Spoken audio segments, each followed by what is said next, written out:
नमस्कार विद्यार्थी मित्रो, आमचे YouTube channel science and education corridor यामध्ये आपले सर्वांचे स्वागत। बीएड कॅप राऊंड 2024-25 म्हणजेच आपले आगामी जे ॲडमिशन्स होणार आहेत त्या संदर्भातील हा व्हिडिओ। विद्यार्थी मित्रो, आपल्या ॲडमिशनसाठी म्हणजेच बीएड कॅप ॲडमिशनसाठी कुठले डॉक्युमेंट्स लागतील याची आपण चर्चा या व्हिडिओमध्ये करणार आहोत। तत्पूर्वी आपण जर आमच्या चॅनलवरती अजूनही नवीन असाल तर चॅनलला सबस्क्राईब करा, तसेच व्हिडिओ आवडल्यास नक्कीच मित्रपरिवारामध्ये शेअर करा। विद्यार्थी मित्रो, नुकताच आपला CETचा निकाल म्हणजेच बीएड CETचा निकाल जे की आपण मार्च महिन्यामध्ये दिलेले आहे तो जाहीर झालेला आहे। आपला कॅप राऊंड जाहीर होईल त्यापूर्वी आपल्याकडे कोणते डॉक्युमेंट्स संग्रहित असावेत जे आपल्याला कॅप राऊंडमध्ये अपलोड करण्यासाठी व प्रवेशासाठी उपयुक्त ठरतील, गरजेचे आहेत ते आपण पाहूयात।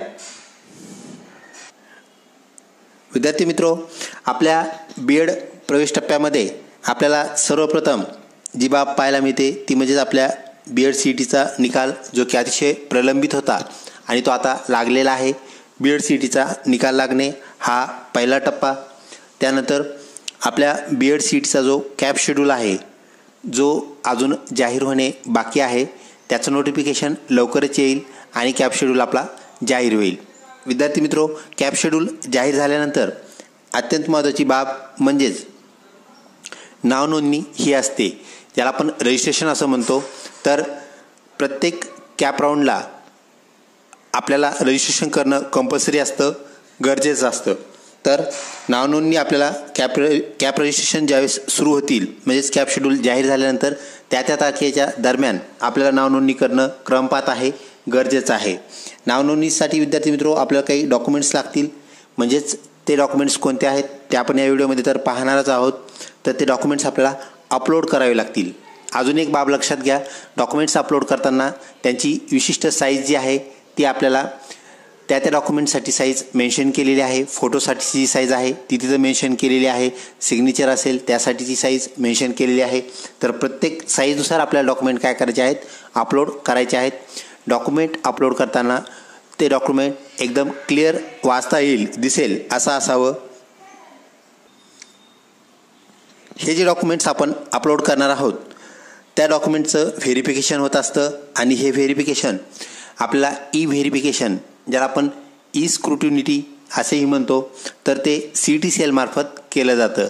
CET मार्फत व्हेरिफिकेशन हे कॉम्प्युटराईज होत असतं, त्यामुळे सर्व डॉक्युमेंट्स आपले क्लिअर असणं गरजेचं आहे। कुठलेही डॉक्युमेंट जर ब्लर असेल तर तिथे आपल्याला डिस्क्रिपेन्सी म्हणजेच अस्पष्टपणा अशा प्रकारचा मेसेज त्रुटीमध्ये आल्याशिवाय राहणार नाही, याची आपण गांभीर्याने दखल घ्यावी। म्हणजेच सर्व डॉक्युमेंट्सचे फोटो क्लिअर असणं गरजेचं आहे। फोटो काढल्यानंतर ते डॉक्युमेंट आपण वाचून पाहणं गरजेचं आहे। त्यातील पर्सेंटेज असतील, ग्रेड्स असतील ते व्यवस्थित दिसतात का नाही हे आपण पाहणं गरजेचं आहे। फोटो जर आपल्याला त्यावेळेस ब्लर वाटला तर नक्कीच तो फोटो आपल्याला बदलणं क्रमपात आहे, गरजेचं आहे। विद्यार्थी मित्रो, त्यानंतर पुढचा जो टप्पा असतो तो म्हणजेच प्रोव्हिजनल मेरिट लिस्ट लागणे। प्रोव्हिजनल म्हणजेच प्रायमरी, तर प्राथमिक यादी लागलेली आपल्याला पाहायला मिळते।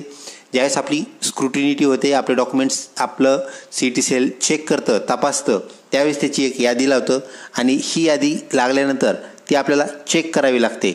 ती यादी चेक केल्यानंतर त्यात जर आपल्याला काही अडचण आढळली, त्रुटी जर आढळली तर आपल्याला त्रुटी दुरुस्तीसाठी 2 ते 3 दिवसाचा कालावधी दिला जातो। विद्यार्थी मित्रो, लक्षात घ्या, ह्या ज्या त्रुटी आहेत आपल्याला ह्या 3 दिवसामध्येच काय करावं लागतात, क्लिअर कराव्या लागतात, दुरुस्त कराव्या लागतात।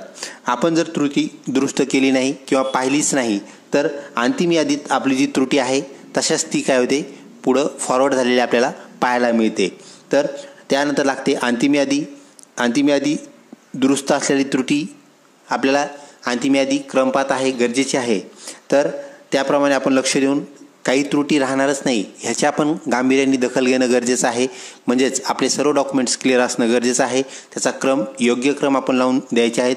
10वीच्या जागेवर 12वीचं किंवा 12वीच्या जागेवर 10वीचं गुणपत्रक किंवा मार्क मेमो आपण अपलोड करायचा नाही। जो मार्क मेमो आपण अपलोड करतोय तो व्यवस्थित पाहायचा आणि त्या प्रकारे आपण काय करायचं आहे, त्याला न्याय द्यायचा आहे, वेळेत ते काम करायचं आहे। त्यानंतर विद्यार्थी मित्रो, अंतिम यादी लागल्यानंतर आपल्याला प्राधान्यक्रम द्यावे लागतात। म्हणजेच आता लक्षात घ्या, आपल्याला जर मार्क्स हे चांगल्या प्रकारचे असतील, जे की आपल्याला पर्सेंटाईलमध्ये व्यक्त केलेले आहेत, दिलेले आहेत.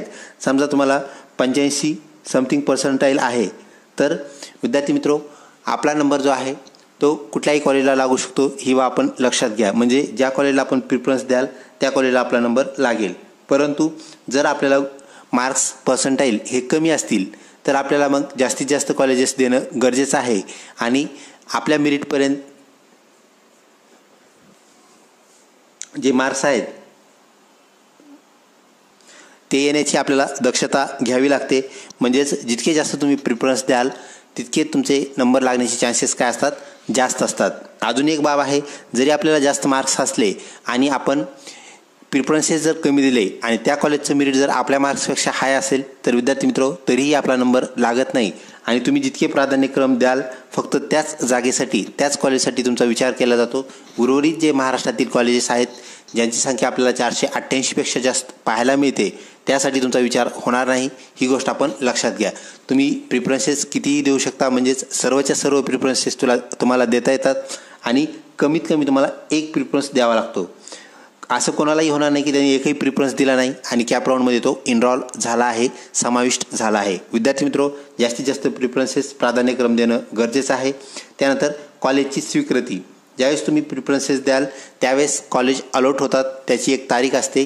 अलॉटमेंट डेटनंतर आपल्याला लॉग इनमध्ये अलॉटमेंटचं तिथे एक लेटर पाहायला मिळतं, एक टेबल पाहायला मिळतो, ज्यामध्ये आपल्याला कॉलेजची स्वीकृती करायची असेल तर सीट ॲक्सेप्टन्स अशा प्रकारची एक टॅब असते. त्यानंतर आपल्याला कॉलेज ज्या कॉलेजला आपला नंबर लागला आहे ती सीट आपल्याला नसेल पाहिजे तर अजून एक आपल्याला ऑप्शन पाहायला मिळतो, तर सीट बेटरमेंट असा एक ऑप्शन असतो. त्यानंतर अजून एक ऑप्शन असतो विद्यार्थी मित्रो, तो म्हणजेच सीट फ्रीज. तर सीट फ्रीज या तिन्हीपैकी कुठलाही एक ऑप्शन वापरून आपण सीट ॲक्सेप्ट करू शकतो किंवा आपल्याला जर वाटलं आपल्याला सीट मिळालेली आहे, कॉलेज मिळालेलं आहे पण हे कॉलेज नको आहे, तर मिळालेलं कॉलेज नको असेल तर आपण बेटरमेंटचा ऑप्शन वापरू शकतो. बेटरमेंटचा ऑप्शन वापरून आपल्याला दुसऱ्या कॉलेजसाठी ट्राय करता येतो. तो ट्राय आपला पुढच्या राऊंडमध्ये असतो, ही गोष्ट आपण लक्षात घ्या.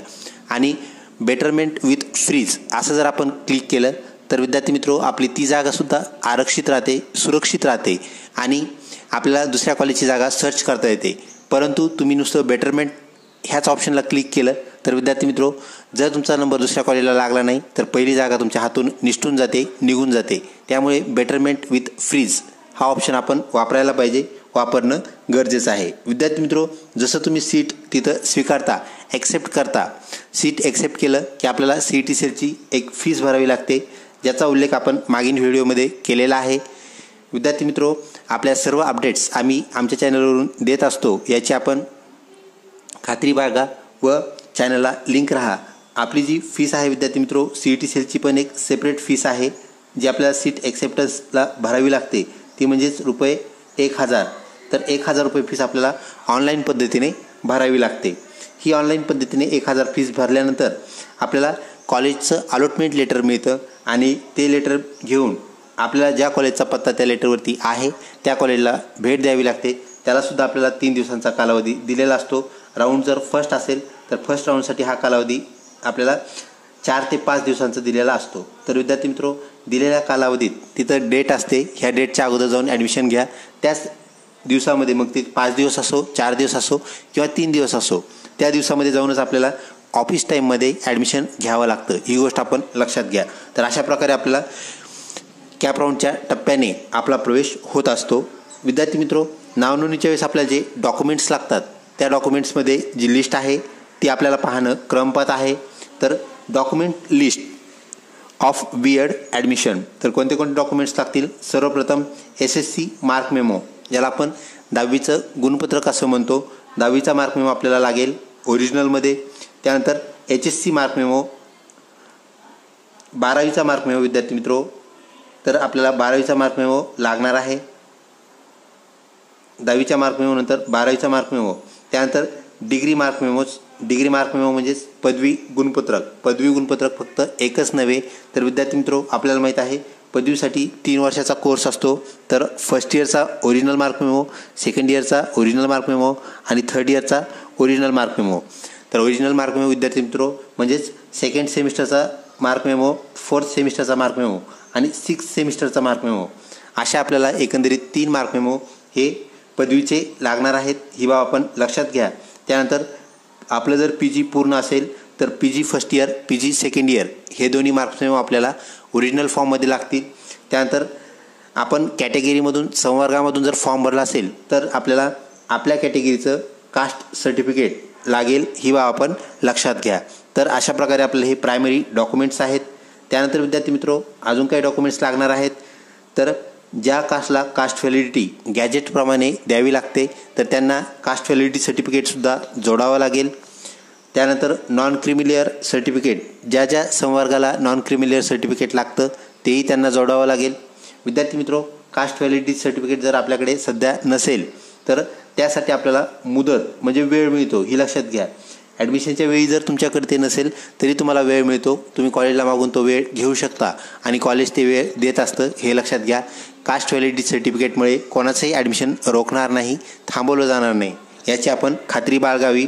त्याप्रमाणे परंतु आपल्याला कास्ट सर्टिफिकेट हे निश्चित द्यावं लागेल. कास्ट सर्टिफिकेट देणे व कास्ट व्हॅलिडिटी सर्टिफिकेटसाठी मुदत मागणे ही गोष्ट आपल्याला करता येते. त्यानंतर आधार कार्ड ओळखीचा पुरावा जो आहे तो आपल्याला आधार कार्ड म्हणून तिथं काय करावं लागतो, ओळखीचा पुरावा, आयडेंटिफिकेशन कार्ड किंवा आय कार्ड ज्याला आपण म्हणतो, त्यासाठी आधार कार्ड आपल्याला लागतं. त्यानंतर आपले पासपोर्ट फोटोज आपल्याला लागतात. कॉलेजचं आय कार्ड असतं, म्हणजे ज्यावेळेस आपला प्रवेश निश्चित होईल त्यावेळेस त्यांना आय कार्डवर चिटकवण्यासाठी फोटो लागतो. त्यासाठी ते आपल्याकडून 2 फोटोज घेतात. आपण फोटोज सोबत ठेवणं गरजेचं आहे. तिथे एक फॉर्म आपल्याला भरावा लागतो, फॉर्मला एक फोटो व आय कार्डला एक फोटो, तसेच एखादा फोटो एक्स्ट्रा, असे 2 ते 3 फोटो आपल्याकडे असणं गरजेचं आहे.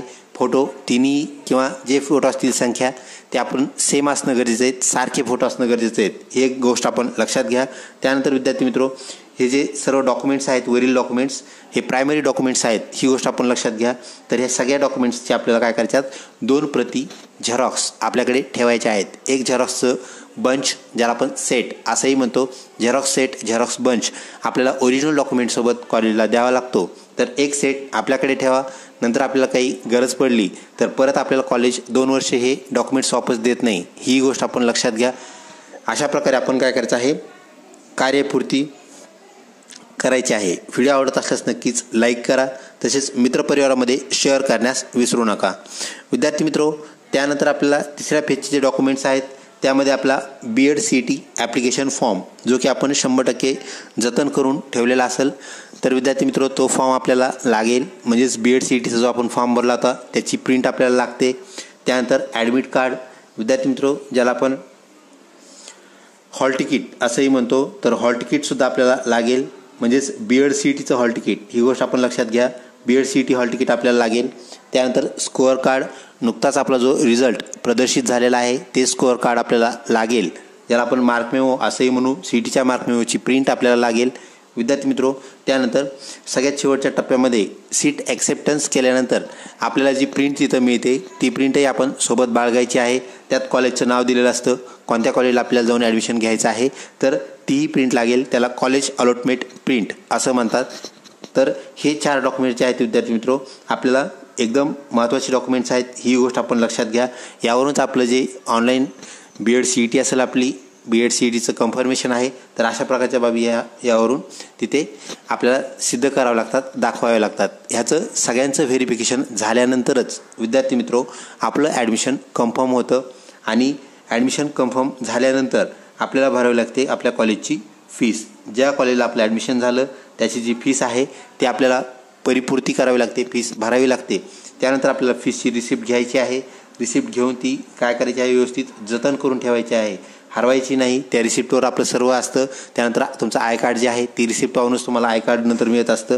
आणि कॉलेज सुरू झाल्यानंतर सुद्धा तुम्हाला ती रिसिप्ट वेळोवेळी मागितल्या जाते, ह्याची आपण दक्षता घ्यावी. विद्यार्थी मित्रो व्हिडिओ आवडला असल्यास नक्कीच लाईक करा, तसेच मित्रपरिवारामध्ये शेअर करण्यास विसरू नका. चॅनल अजूनही सबस्क्राईब केलं नसेल तर कृपया या चॅनलला सबस्क्राईब करावे. लवकरच भेटूया पुढच्या महत्त्वपूर्ण व माहितीपूर्ण व्हिडिओमध्ये. तोपर्यंत धन्यवाद.